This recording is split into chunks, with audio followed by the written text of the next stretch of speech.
Baik, sebelum kita membahas tentang lembaga Komisi Pemberantasan Korupsi, sebenarnya kita membahas apa itu korupsi. Korupsi sendiri merupakan salah satu bentuk penyelewengan dan penyalahgunaan jabatan yang biasanya dilakukan oleh pejabat-pejabat negara. Tapi tidak untuk kemungkinan bahwa hal tersebut bisa juga dilakukan oleh pejabat-pejabat di tingkat rendah dan juga masyarakat atas bawah. Singkatnya, korupsi merupakan penyalahgunaan kekuasaan demi keuntungan pribadi yang pada akhirnya merugikan negara atau kepentingan publik, yang biasanya berbentuk nepotisme, penyalahgunaan wewenang, dan juga beberapa hal lainnya yang biasanya terjadi. Korupsi tidak hanya melibatkan tentang uang, tapi juga tentang bagaimana penyalahgunaan kekuasaan itu sendiri.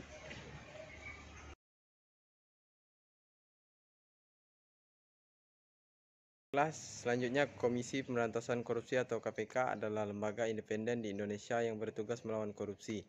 Berikut adalah sejarah singkat tentang lembaga KPK. Satu awal mula, yaitu pada tahun 2002, pemerintahan Indonesia menghadapi krisis keuangan yang serius dan terungkapnya banyak kasus korupsi yang melibatkan pejabat pemerintah. Guna mengatasi masalah ini, pada 20 Desember 2002, Presiden Megawati Soekarno Putri menandatangani Undang-Undang Nomor 30 Tahun 2002 yang membentuk Komisi Pemberantasan Korupsi. 2. Pembentukan dan awal operasional. KPK didirikan secara resmi pada tanggal 24 Desember 2003 setelah Undang-Undang Nomor 30 Tahun 2002 disahkan oleh Dewan Perwakilan Rakyat atau DPR pada bulan September 2003.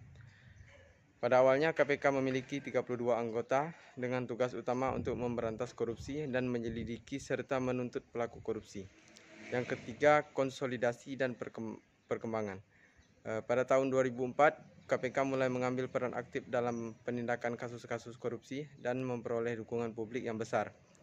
Pada tahun 2009, KPK mencapai tonggak sejarah dengan berhasil menangkap Ketua Mahkamah Konstitusi, Akil Muhtar, dalam sebuah operasi tangkap tangan yang mengguncang negara. Selama beberapa tahun berikutnya, KPK terus beroperasi dan mendapatkan pengakuan internasional atas upaya dalam memerangi korupsi. Yang keempat, perubahan dan tantangan. Pada tahun 2019 terjadi revisi Undang-Undang KPK yang memunculkan kontroversi karena dianggap melemahkan independensi dan kekuatan KPK. Revisi ini mengakibatkan perubahan struktural, yaitu penggantian status KPK menjadi badan hukum publik dan diawasi oleh Dewan Pengawas yang terdiri dari berbagai institusi.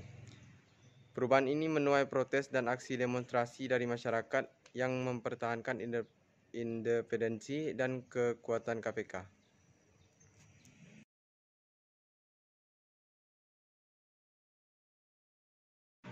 Meskipun mengalami perubahan dan tantangan, KPK tetap berperan penting dalam upaya memberantas korupsi di Indonesia. Lembaga ini telah melaksanakan penyelidikan, penuntutan, dan penindakan terhadap pelaku korupsi di berbagai sektor, termasuk politikus, pejabat pemerintah, dan penguasa.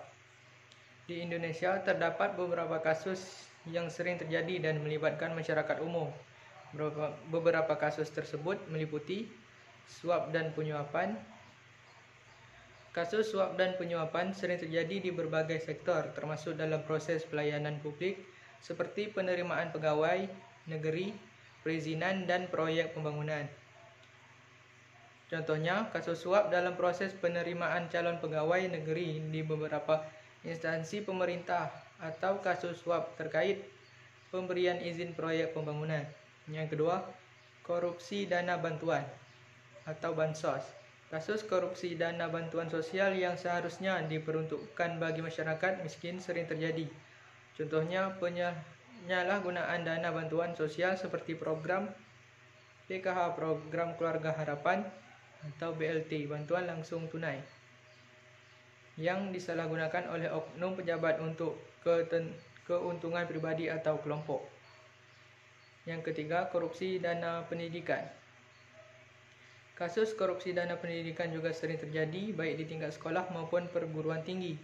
Contohnya penyelewengan dana operasional sekolah, pemalsuan laporan keuangan atau penyalahgunaan dana penelitian di perguruan tinggi.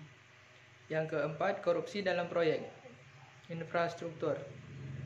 Kasus korupsi dalam proyek infrastruktur seperti jalan, jembatan atau pembangunan gedung seringkali melibatkan korupsi dalam proses pengadaan atau pemilihan kontraktor.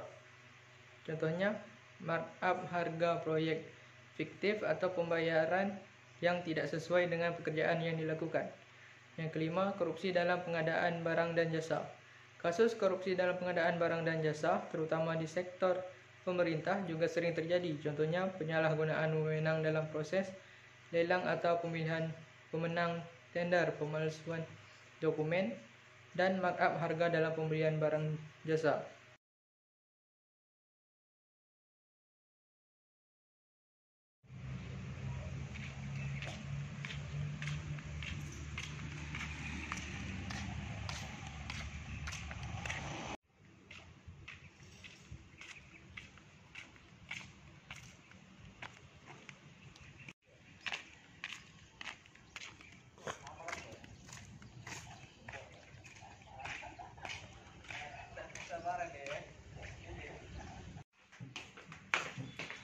Itu Pak.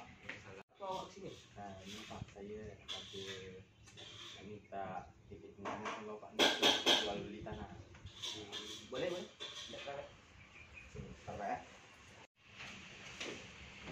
Ini tanda tangan dia. Oh iya sih Pak. Ini tanda tangan dia. Oh iya sih Pak. Kasih Pak ya. Iya. Mau balik.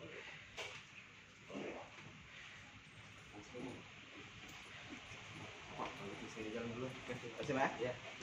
Assalamualaikum. Salam.